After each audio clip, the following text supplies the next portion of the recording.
What's going on, everybody? Appreciate you tuning in to another post-game pod. Suns picking up a nice win tonight, 127-121 over the Bulls. Another team that maybe not necessarily trying to win games right now in Chicago, but these are the games that you have to win if you're Phoenix. And look at the standings. It finally happened. They moved into the 10 seed. Connor, what do you think, man? We're finally in that play-in spot. Yeah, it's about time. Yeah, we were talking to Book after the game, and he said, the last time that they were even within the play-in, I can't remember how long it's been, but Book said it's really felt like it's been that long. And it's been, I think, since January 27th, since they've won back-to-back games. So this was also another big win. And yeah, Book said it really felt like it's been that long, and they're just happy to be back there. Book's the man of the hour, man. What a game. What a fourth quarter. Game, wasn't always in doubt. They had a decent lead there, but I mean, it gets down little uncomfortable. Starts to get a little nervous there in the fourth quarter, but what a way to kind of close this thing out in in a win that they had to have. Yeah. It was. We were looking at classic Suns towards the end of that game right there. But honestly, I really felt like this is one of their most complete games of the season. I know it's against the Bulls. You said they're not necessarily, trying to win, but they are still a quality team. And last pod, we talked about how all we really want from the Suns is just consistent energy and effort. And I feel like throughout the first three quarters, that effort was there. And they really, gave it their all. Obviously, they slipped up a bit in the fourth, but I still think, Book had 20 points in the fourth quarter. So, you'll give and take. And I really think that this was a really quality win for Phoenix. Yeah, definitely closed the door when they needed to. How are we looking on Beal right now? Did that get brought up at all? How close are we getting towards this team being back to kind of full health, you think? Yeah, Beal's still progressing. I think his reevaluation date might be set for either this coming Sunday or Monday. So he's definitely going to miss the Cleveland game on Friday. And then we have Mason Plumlee, who was out today with quad strains. Coach Bud was saying that, it's a relatively new injury. Not too sure how long he's going to be out or whatnot. And Grayson missed his fifth straight game. Bud said he's still progressing. Coach Bud doesn't really give us a lot of info on injuries or many timetables, but I mean, they're looking pretty good with those guys out right now. So everything's looking up. Cleveland, by the way, with a bit of a shocking loss tonight to Sacramento. Not one I would have expected to see. So might get a motivated Cavaliers team coming in for that game as well. Yeah, I don't think that bodes well for the Suns at all. But we'll talk about it soon. Looking at kind of the team they're chasing, the Mavericks. Boy, they got pretty lucky for what happened over there too. We were texting earlier tonight. They had a 7-point lead with under a minute to play in that game, and they lost in regulation. So, I mean, a gift wrap, a perfect night and this is exactly what the Suns needed before what is coming up on probably the most brutal stretch of anybody that they're going to have. Of any team in the league is going to have this entire year. Like, looking at what's coming up, we've literally said they've had to be must-win games now for about a month and a half. But with what they've got coming up, I mean, there's no way they could have afforded to lose this one tonight. No, yeah, and I wrote pre- and post-game for BrentCitySports.com that, the Mavs loss left the Suns a wide-open door, and all Phoenix had to do was just walk straight through it, and they did today. So I honestly think that's kind of promising moving forward because, the Suns knew what type of game this was. I'm pretty sure they were paying attention to the Mavs game before tonight's game started. And I think it's really promising that they took this game extremely seriously and the effort was there. So I think that bodes well for moving forward. But yeah, this next stretch is going to be extremely tough, and it's really going to test Phoenix. I think it's either going to show that, hey, maybe, if they get a couple wins here and there, then they might be a little bit of a sleeper in the play-in. But if they just absolutely get steamrolled, I think we'll be saying, yeah, this was just the Suns.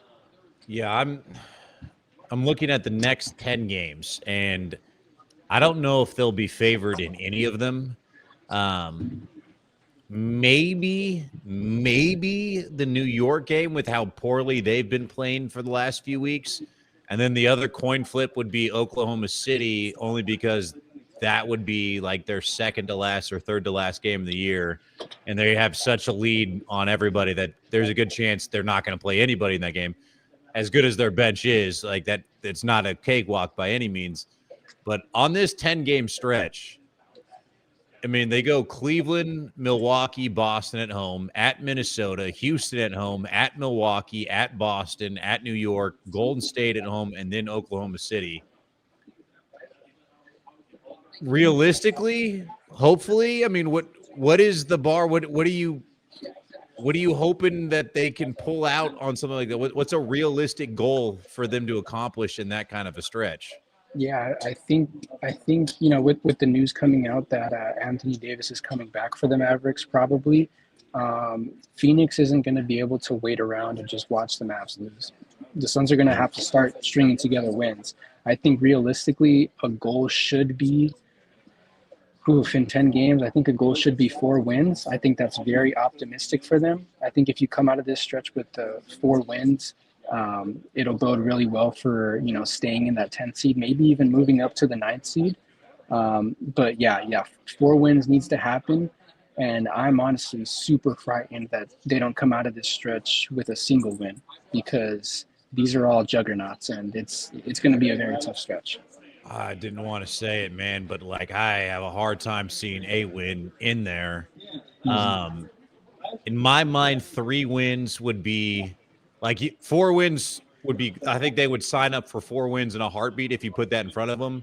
3 wins also feels like maybe not what you wanted, but that might be just enough to put them in a position down the stretch. But I don't know where they're going to come from. I'm looking at it, and I don't know where they are going to come from. They're going to have a couple performances like this from Booker. They're going to have a couple.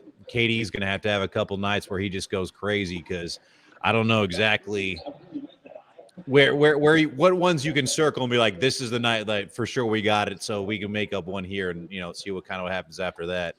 Yeah, just given this season, it's really tough to see a single win, like you said. But I really, truly think that there's something to build off these last couple of wins, because I'll tell you what, the rotations that Bud is throwing out and the lineups, obviously it's because of injury, but the lineups that are out there right now are moving, and they look extremely well defensively.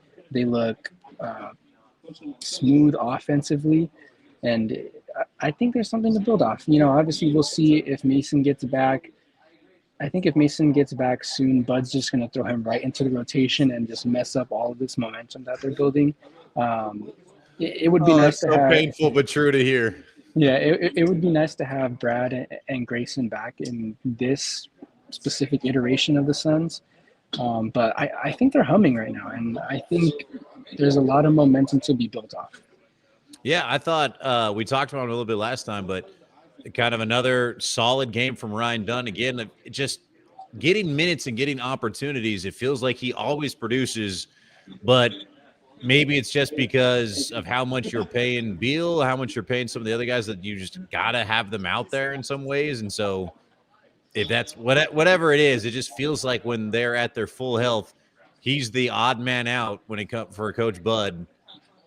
And it's going to kill me if that happens again. If Beal comes back, if Grayson's back, and then we just see him go back to the bench and not play at all. When he's strung together now, it feels like 3-4 pretty good performances. Yeah, 4 straight games scoring in double figures. I think it's undeniable that Dunn needs to stay in the rotation, regardless of who is healthy. I was thinking about it before we recorded. I was like, I mean, does Brad really have to play? Because the Suns look really good without him. I hinted at it last time we talked, but they honestly look really good without him. And I think there's a lot more effort on the floor when he's not playing. But, like you said, he's making $50 million. He's going to have to get some minutes out there. And I don't know. I don't think that there is a single reason that Dunn should be out of the rotation moving forward. We didn't touch on it last time. Curious your thoughts on the report that if they don't make the playoffs, there's a chance the Suns would move off of Coach Bud this offseason. To me, that feels as wild as it is after year one, and it's a guy that you go out and get that has won a championship with this team to not make the play-in. It's pretty indefensible. Like I could definitely see that, and especially with an owner that clearly is not afraid about pulling the trigger and trying to make some moves and stuff like that. But I'm just kind of curious what your thoughts are on that report. Yeah, it's an interesting conversation because while a lot of Suns fans might not agree with me, I'd like to think Bud has had a quality first season. I don't necessarily think that firing your third coach in 3 seasons is the best move. But then again, last season you could point to the various injuries that they were dealing with Vogel and the big three not being able to play a lot. Suns have been relatively healthy this season, and especially lately. The first, I would say, like 40% of the season, they were kind of plagued by injury, but recently they've been relatively healthy and they haven't really built any momentum except for now, which ironically this momentum is being built on a couple players being injured. But yeah, I don't think it would make much sense to let go of Bud. But then again, I mean, if you're letting go of Bud, then you might also need to let go of a few other people on the roster. Yeah, it's been another tough week, I think, on the PR front. It feels like for a hot second, the 76ers were taking the brunt of the team that's been the biggest disappointment in the league. And like the Suns kind of were back in the shadows. For whatever reason, the last week, it feels like every podcast that I watch, every national television show is talking about the biggest disappointments. And every one of them is talking about how the Suns are the healthiest team and they don't know what's going on with the culture. They don't know what's going on. And then they talk about the fact that they don't have their own draft pick for what feels like 6-7 years. And it's just bleak, to say the least, I guess, on it. But for right now, at least for one night before this stretch, we can say if the playoffs started today, they'd have an opportunity to play their way into it, which is, I guess, all you could ask for considering where they were, a couple months ago. Yeah, for sure. Real quickly on that, I mean, at least Philadelphia has an excuse. They've been pretty injured as well. Obviously, I mean, maybe that Joel Embiid extension is looking a bit indefensible right now, but at least they have that excuse. Like, what's Phoenix's excuse? They haven't competed all season. There's rarely any identity when they're playing on the floor. I think identity is extremely important if you want to contend, much less, make the playoffs. So, I mean, yeah, to your point, what is their excuse, Not much. All right, last thing real quick. Big tournament starts tomorrow. Big dance. Here we go. March Madness. Give me a sleeper pick that you like this year, and then who do you got it winning it all? Yeah, I mean, I'll be honest. I don't pay too much attention to college basketball. Oh, you're not a college basketball fan? But I did, do my research today. I filled out a couple brackets. Both of them I had Duke winning. I like you more and more, Connor. Yeah, sleeper pick. I really like St. John's. I feel like the noise around them is a bit loud, and it's a really cool story. I will share a few upsets I have. I mean, I have UC San Diego making it to the Sweet 16. Okay, it's spicy.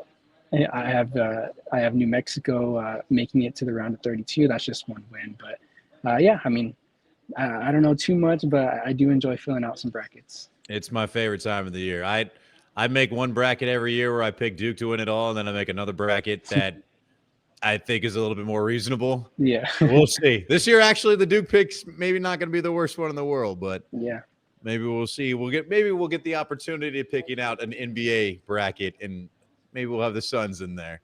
I still look at this team with all this talent in the world, and I'm so naive, but I'm still look at them and say if they can just get in and if it just clicks and they figure it out, they have the talent to compete with anybody. So, we'll see what happens. Like you said, Cleveland coming up next. Yeah, well, that's going to be a pretty big test. At least whatever seed the Suns will be, they'll be an upset contender. So there you go. All right, Connor, I appreciate it, man. Yeah, we'll see you later.